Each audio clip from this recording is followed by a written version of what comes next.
What up, brawlers? Welcome back to Throwing Hands. I hope Breck and I taught you something about dust since the last time, that was our last episode. Breck, what'd you learn? Um, people need to start taking that guy seriously. And he could really help you in a tough situation. The opposite of what Breck said. But anyway, thanks for the views. Not bad. Did some bits. But Breck, before we get into this card completely, what are your thoughts on it, man? A great card. I don't think it's at the level of 268. People argue that, but a great card to end the year. Oh, I can't complain.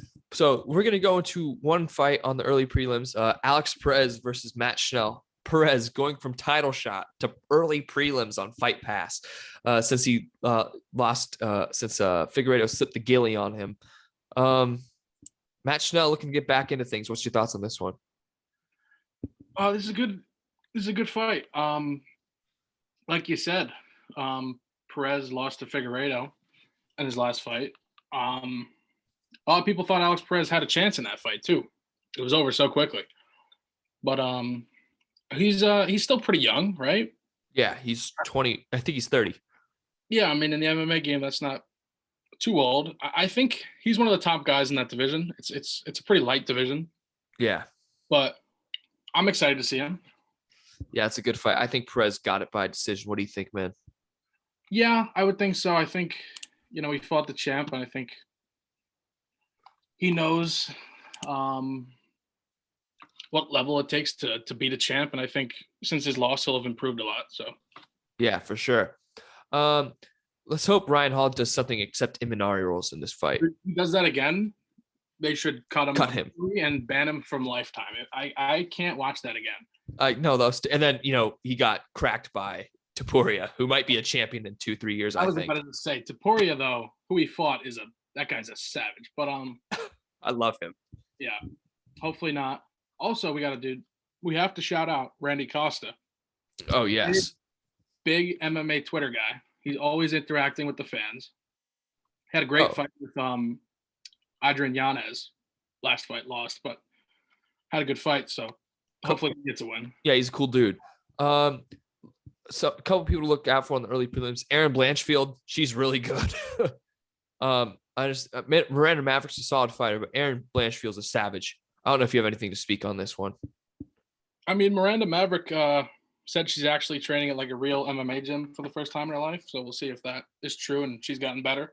Yeah. A lot of people pencil her in to be a top, contender one day. So yeah, I mean, and Miranda's 23, 24, and Blanchfield's 22.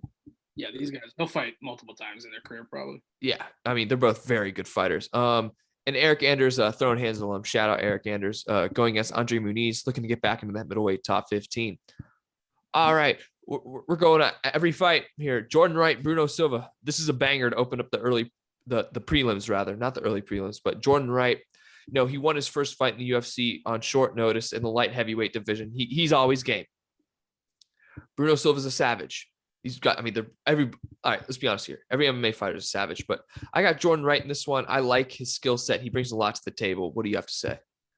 Yeah, he's the more naturally bigger guy, I would say, right? Yeah.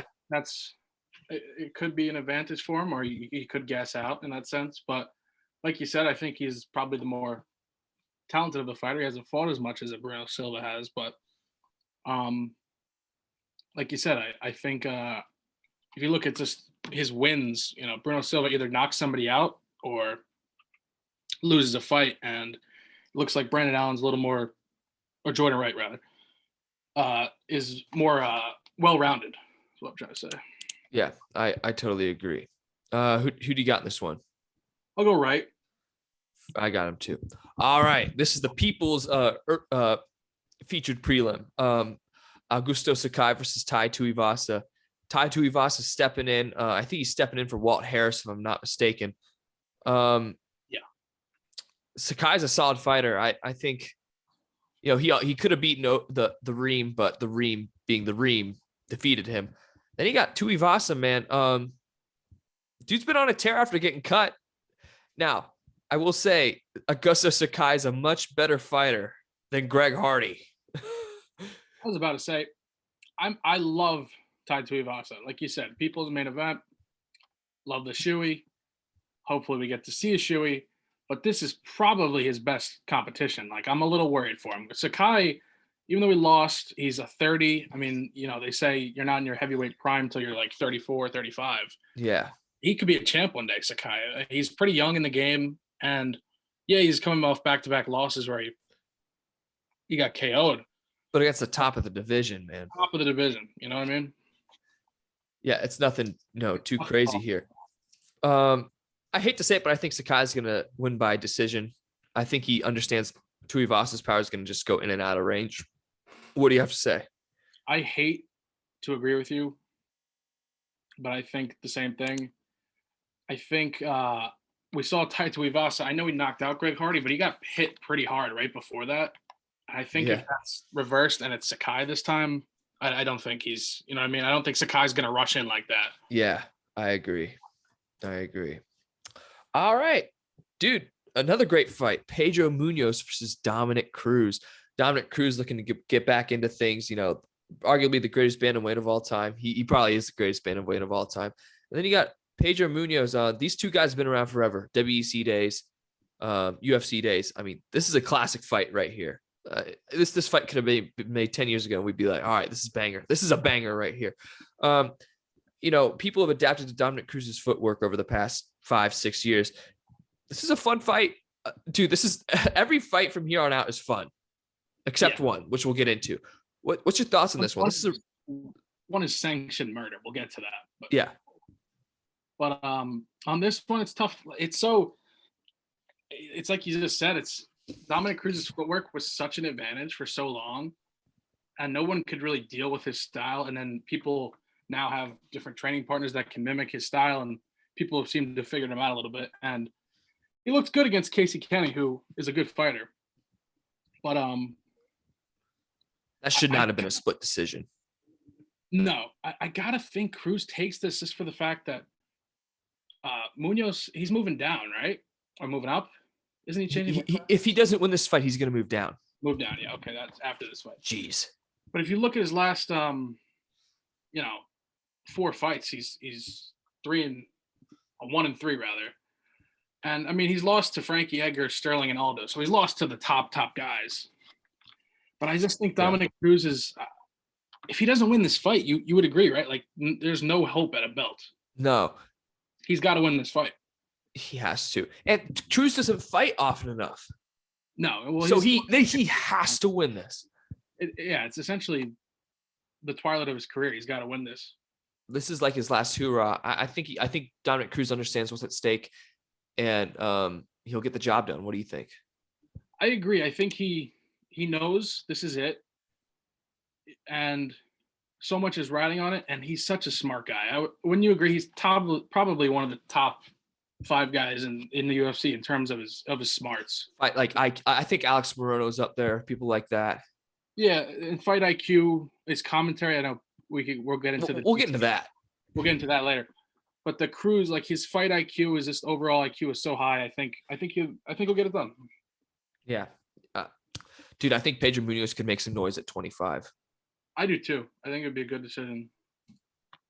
But, it was a good decision. This fight made right here. Josh Emmett making his return after that absolute banger with Shane Burgos. Then you got Dan 50K Ige coming off the loss against Zombie. I think the reason Ige lost that fight was because Zombie has switched up his style because, he doesn't have the chin like he used to, and he has to go in and out of range more instead of just marching forward. Dude, this is an insane fight. It's crazy, dude. Like, you look at Josh Emmett's last 5 fights. I mean, he did get knocked out by Jeremy Stevens, which is not a great loss. But look, Ricardo Lamas, Shane Burgos, he's got good wins in there. And like you said, Dan Ige, tough fighter. I just don't know. The best we've ever seen Dan Ige was when he fought who was 2 fights ago that he Calvin Kattar? Yeah, when he fought Kattar. That was the best we've probably seen him. And he still lost that fight. Still lost the fight, but you would agree he looked good in the fight. That was a good fight. It was a great fight. I think that's the best we've seen of Ige. If we see that Ige I think he could get a win, but Josh Emmett's kind of scary, dude. That dude has one hitter quitter power, like unequivocally. Yeah, I'm favoring Josh Emmett on this one. I don't know. I love Dan Ige. He's one of my favorites, but I'm gonna have to take Josh Emmett too, man. I just think the power difference, Yeah, I mean, Dan Ige has some solid wins. I mean, he beat Edson Barboza, Kevin Aguilar, Gavin Tucker. He put his lights out with that elbow. But yeah, interesting fight. All right, to the main card, my man. Hallian Paeva versus Sugar Sean O'Malley. What's your thoughts, man? This is an interesting one. I mean, Paeva's good. This is a good fight. I mean, people are really disrespecting Paeva. Yeah. Like, O'Malley's fighting another can. It's like, calm down a little bit. Paeva was ranked 15, I think, right? Like only a couple months ago. He's just recently dropped out of the ranking. So, I mean, you could say that O'Malley's fighting a ranked guy. But you would have to favor O'Malley. I don't know if you've seen the clips of him wrestling. People are like, oh, we're going to see wrestling O'Malley. I don't really know if that's true, but nah. He'll make this a stand-up fight. But it's a good fight, man. And the thing about O'Malley, like they have such a star in waiting. Like, why feed him to the wolves when he's only 25, 26, 20, you know what I mean? Like, yeah, build him up. If he wins this fight, he's going to get, you would agree, probably like a top 10 matchup next. Or a new contract too. A new contract. He'll be fighting ranked guys between the rank of, 5 and 12 probably in his next fight. And I just think as much as people hate the act, or not even the act, just the way he carries himself, dude, he's a good fighter. He's a really good fighter, dude. But I think Paeva, he's interesting. It's not an easy matchup by any means. Yeah. And Paeva, like, his legs are so vulnerable. Sean O'Malley. I mean, Cheetah landed like 3 leg kicks and he was toast. Yeah. So I got Paeva in the fight, honestly. Really? I think he's gonna. I think O'Malley's gonna take him to school in this one. I just don't see what route Paeva has for victory, because if he keeps it standing, I don't love his chances. And then if we do see O'Malley like incorporate wrestling, GG, it's over. Yeah, it's interesting, but I don't know. I just got a gut feeling Paeva gets it by decision, but we'll see. All right, this is the fight I'm second most excited for. You got Kai France and Cody Garber making his flyweight debut. Dude, Cody can make some noise in this division, I think. He's got to win this fight first, man. If you look at his last 5 fights, Cody, I mean, he's fought the top. Juiced up Shawn. He's fought the top. And he had the good win over a Sunsao. But, man, I'm worried, but I'm pretty confident Garbrandt gets it done. I think Rob Font taught him a lesson. You know what I mean? Yeah. And I think he would have went back to his team and they'll get the corrections, hopefully. Because I mean, there's people who don't like him. I'm a fan of Cody Garbrandt. I love him. Hope he needs a win so bad, man, for his career. I mean, people were talking about this guy as such a future star, and his fight against prime Dominic Cruz, where he just made it look so easy. That fight Cody Garbrandt had against Cruz, that Cody Garbrandt is the best bantamweight of all time. It might be on a single given night. Yeah, that Cody Garbrandt might be how quick he is, but I just hope we see that guy. You know what I mean? Yeah. And, Cody walks around at 142. That's the thing. And I think so he's mostly dieting down, he said, to 125 instead of just doing the water to 135. So, and the thing is, they don't hit as hard at 25, and Cody's not really cutting weight. It's not like he's sweating a lot of it out. This will be interesting. Yeah, on fight night, he should be a little bigger. You know what I mean? Yeah. He should look bigger in the cage. And then, Kai France is no joke, though. No, he's no joke. What was his last loss? He got subbed by Brandon Royval, right? Yeah. And then the 3 fights before that went to decision. unanimous decision. But yeah, I mean, he put Bontorin's lights out. yeah, that is true. And then the after fight antics was so weird. But yeah, Herb Dean. Poof. Yeah. Although Herb last weekend did save what's his face? Brad Riddell. That was good Herb Dean. People were like making fun of Herb for that. It's like, come on, that was great. Like he saved him from like 10 more shots he didn't need to take. But yeah, that was a nasty spinning back kick. No, wheel kick rather. Cody gets it done, dude. I got knockout first round. I'll go unanimous decision. France is so tough. Yeah. Still so young. City kickboxing, they got a good group of guys. But Cody needs it for it's kind of like Cruz. It's funny how Cruz and Garber are in the similar situation. Like there's a crossroads in their careers right now. Like they got to win these fights. Yeah, for sure. All right. This is a banger. Jeff Neal versus Santiago Ponzinibbio. Jeff Neal, getting into a little trouble before fight week last week with the DUI, but that's beside the point. We're not going to talk about that right now. Ponzinibbio had a fight of the year banger with Miguel Baeza, if I'm not mistaken, a few months back in June. This is a fun fight. That's all I'm going to say. I got Ponzinibbio by knockout, bro. Yeah, is Ponzinibbio's nickname Coconut Bombs? That's Maki Pitolo, dude. Okay. He's the Argentine dagger. Okay. I don't know why that came to my head. But come on, Breck. You're fired. I'm fired. I'm a casual. Filthy. I'm filthy. I'm turning off Zoom. I'm gone. See ya. All right, guys. The episode's over. Goodbye. No, bro, you look at Ponzinibbio, bro. He's fought a lot the last year, man. What was his third fight? I mean, he's only lost is to Li Jinliang, which is not a terrible loss. It makes you show got caught. Yeah, he got caught. It shows you how good what's his name is that he just beat up Lee, but Hamzat. But I think Ponzinibbio, dude, the power. Jeff Neal's a really good fighter, dude. And we saw against Wonder Boy, he just doesn't have a wide variety of strikes. You know what I mean? Like his boxing is in the pocket is really good. His boxing is superb and like in the pocket, up close. But do you want to go in the pocket against Ponzinibbio? Let's be honest. No, and I mean if he keeps it at range, I favor Ponzinibbio anyway. You know what I mean? Yeah, I agree completely. So you got Ponzinibbio? Yeah, Ponzinibbio, TKO. I'm a casual. Yo, that Neal Wonder Boy fight was actually pretty fun. It was. That was a fun fight. Wonder Boy got hurt early in that fight though, and he couldn't move on his leg. Yeah, but it was still a beautiful performance. I think if Wonder Boy could move normally, I think he would have probably knocked out Jeff Neal. But all right, we got the Lioness Amanda Nunez. Why did they do this? Versus Juliana Pena. Look, I'll speak my piece and you can speak your piece. Juliana Pena got subbed by GDR. Yeah. Juliana Pena is a great wrestler, don't get me wrong. But if Amanda Nunez sees one little mistake, Pena is toast.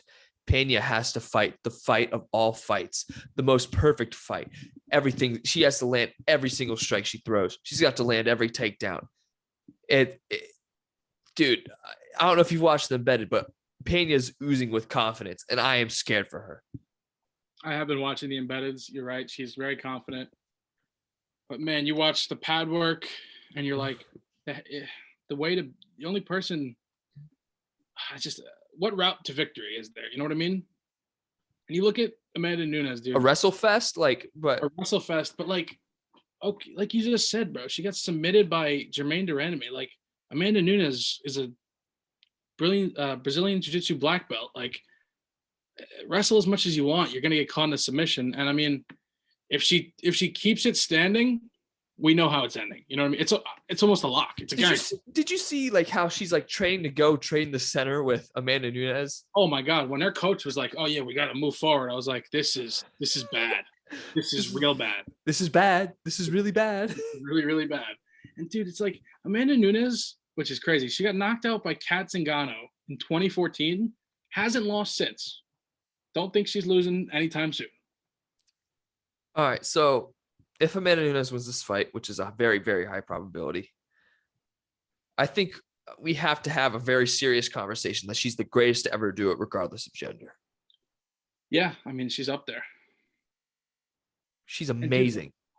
you look at like, dude, she submitted Misha Tate in 26. Like, Misha's the best wrestler in the division. she submitted Misha Tate like in her prime, dude. Like, Juliana That's Pena tough. could be a great wrestler and all, but like, man, Just, dude, she's gonna get cracked by that right hand. yeah, I think she might like. She's obviously going to want to wrestle a lot, but I don't know if she's going to get the chance to. Like her coach saying that we're gonna meet in the middle. We're gonna trade in. Look how that ended for Chris Cyborg, who's like, probably if not Amanda Nunes, it's Chris Cyborg in terms of one of the greatest of all time, and especially knockout power. Chris Cyborg took one, like, she couldn't take the power. Chris Cyborg couldn't walk forward. Yeah. So what makes you think Juliana Pena is going to be able to walk forward?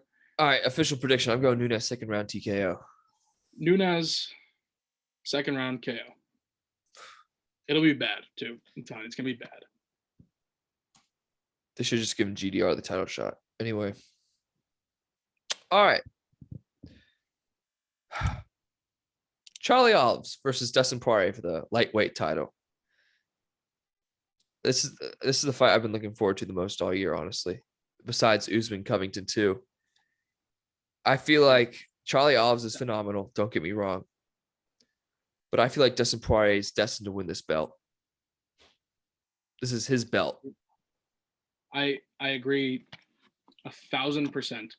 There's no disrespect to Charles Oliveira, but pull up his last, 10 fights or whatever it is. And you compare it to the last 10 fights of Dustin Poirier, dude. It's not even close. And the only person Dustin's lost to, dude, in that entire time is Khabib, who people consider the lightweight GOAT. I just think Dustin's, like you just said, bro. It's destined for him to win this belt. Dude, I might cry if he doesn't win the belt, because if you think about how many wars Dustin Poirier has been through, yeah, and how long are we going to see this high level fighter? How much longer? I think we need to take a step back and appreciate what we've seen from this guy over the past 4 years, because it's been absolutely phenomenal. That war with Dan Hooker, the 2 Conor McGregor wins, the war with Gaethje, the war with Alvarez, just Pettis. I mean, this guy's cleaned out Holloway. This guy has cleaned out this division. Cleaned it out. Bro, I think you and I can agree. If he gets the belt strapped around his waist, he's going to cry. Oh, yeah. It'll be crazy. But, and dude, like, you could say, who gave Khabib the toughest test out of anybody? Dustin Poirier. Or Conor. You could say Conor because he won a round, but did he, you know what I mean? Like, the fight wasn't competitive. I mean, Dustin almost subbed him. Yeah, that's what I'm saying. Like, Dustin had him in a really tight guillotine. If he had just pulled guard. And dude, like, on the feet, Dustin was winning. Khabib's just the monster and took him down, and it was over. But if this guy survived with Khabib, I don't think, as great as Oliveira is, and as Joe Rogan always says, he's so perfect, his strikes. But what is that going to do to scare Dustin Poirier, who, like you said, he literally has been in a war with everybody, dude? Let's take a look. It's actually astonishing when you look at his last 10 fights. All right, so you got McGregor. That Hooker fight is one of the best fights I've ever seen. Yeah, it's an amazing fight. Khabib, Holloway, Alvarez, Gaethje, Pettis, Alvarez, Jim Miller. He did get KTFO'd by Michael Johnson. Michael Johnson, though, is one of the greatest fighters of all time on certain days. Yeah, on certain days. Fajeda, Diego Brandao. Like, who hasn't this guy fought? Yeah, it's crazy. The zombie, like, beat Max Holloway back in the day too, and it's just like he's only gotten better, dude. And I mean, like, as much as, like, I'm a big Conor fan, as much as you want to say Conor, if he's not hurt or whatever, dude, say he doesn't break his ankle, Dustin finishes the fight in the second round. It was a 10-8, round one.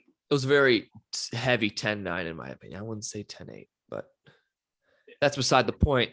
If there was 10 more seconds in the round, bro, that ground and pound was brutal on Conor. Yeah, that's true. But bro, this fight's awesome. I think Charlie Allis presents a challenge. There's no doubt. But I wouldn't want to stand in the pocket with Dustin Poirier. If Conor McGregor can't do it, I don't think Charlie Allis can do it. No, and I mean, look at who you beat, who's in front of you. So you're good, you know what I mean? But look at his last 3 fights. Kevin Lee, who is just not, he's an enigma. We don't know what he is. He beat, I hate to say it, this will pain a lot of people, a washed up Tony Ferguson. It hurts, dude, but like, am I wrong? No. I'm a big Tony fan, but like, even the biggest Tony fans, it's time to admit that he's just not the same. All those wars took their toll. And then he beat Michael Chandler, who is a really awesome fighter. But if you look at that fight, he gets essentially 10-8 in the first round. He gets almost knocked out, saves himself by pulling guard. And yes, he does come back to knock out Chandler. But is Chandler a champion? You know what I mean? Has Chandler fought one of the top guys like, Poirier has? No.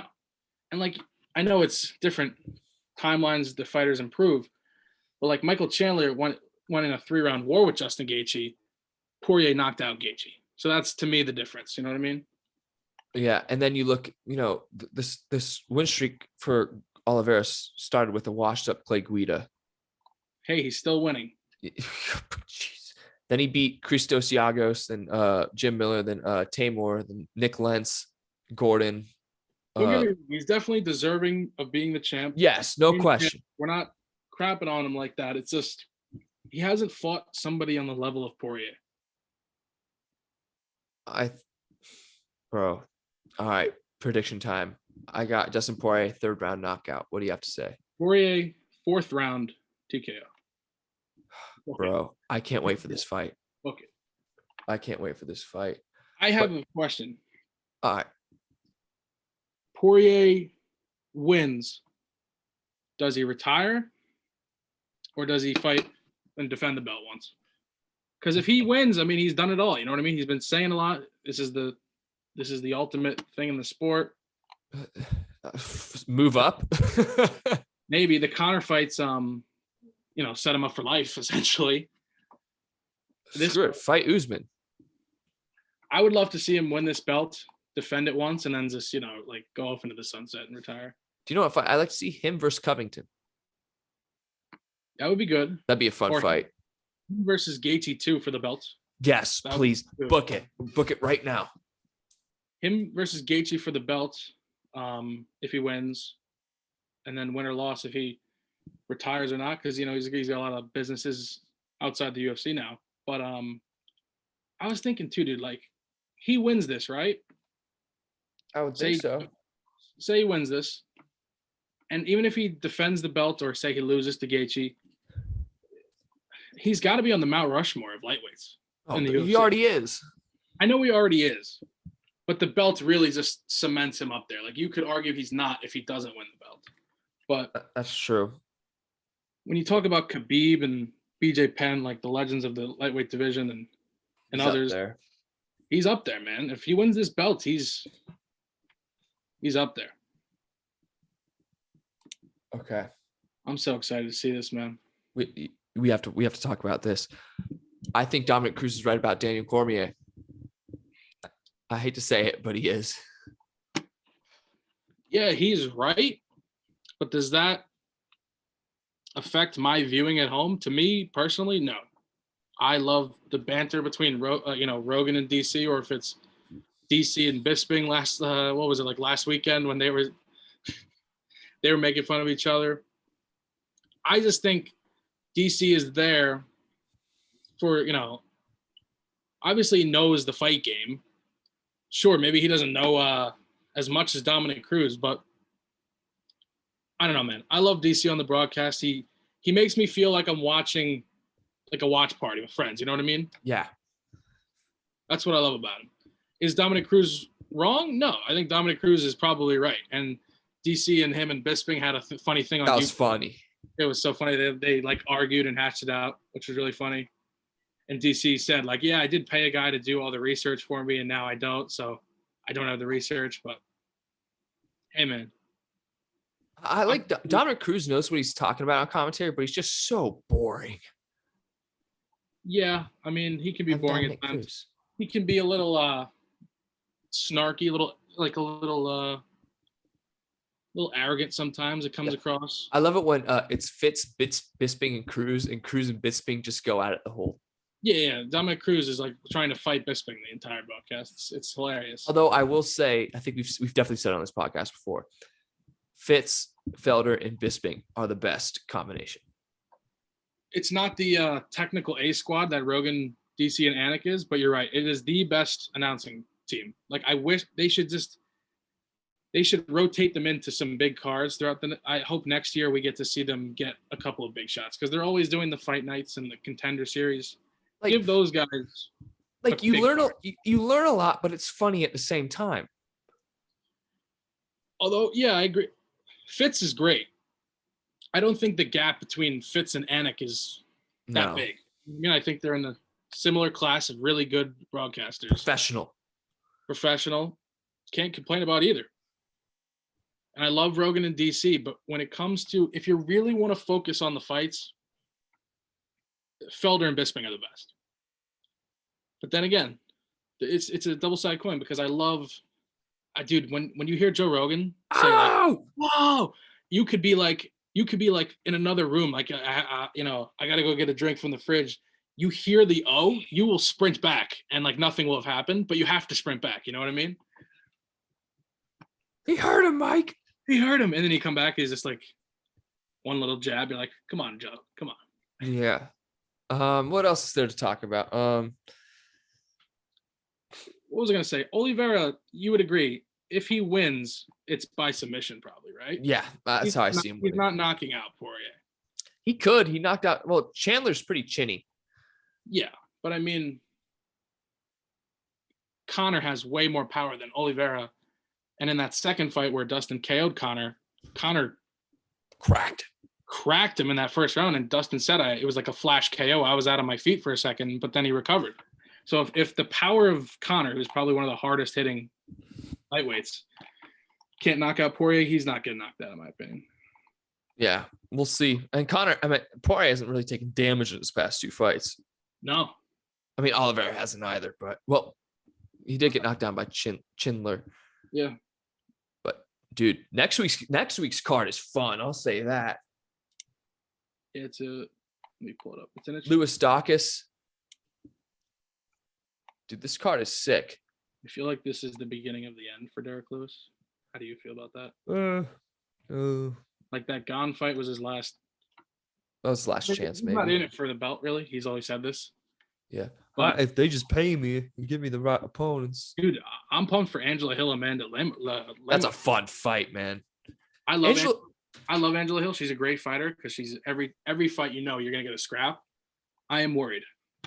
Dude, she might get that Amanda Lemos, dude. Like, that was the first time watching her last fight. Dude, she's scary. Yeah, she is terrifying.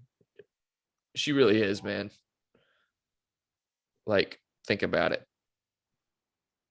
Swanging and banging. Yeah, what happened to the one of the fights got removed. Stephen Thompson's fight got removed. Oh, what happened with that? I didn't hear anything about this. Didn't it get pushed back? I think it got pushed back to the Chikadze card. Yeah, I think it got pushed back. You know what's crazy about this 269 that we're missing too? What? It's supposed to be Masvidal Edwards, right? Yeah, man. This card would be so much better. Not so much better, but it steps it up a bit if we get Masvidal Edwards on that main card. Yeah, I agree. Yeah, dude, this is awesome. This is freaking awesome, man. All right, you have anything else to add, my guy? No, man, it's going to be a really good card. I just hope. I really like Oliveira. His story's awesome. I think it's destiny. It's the diamond time, dude. That quote that he had where I think it was either the Khabib fight or the second Conor fight rather, where he said like it's 25 minutes to make life fair, set up financially and stuff.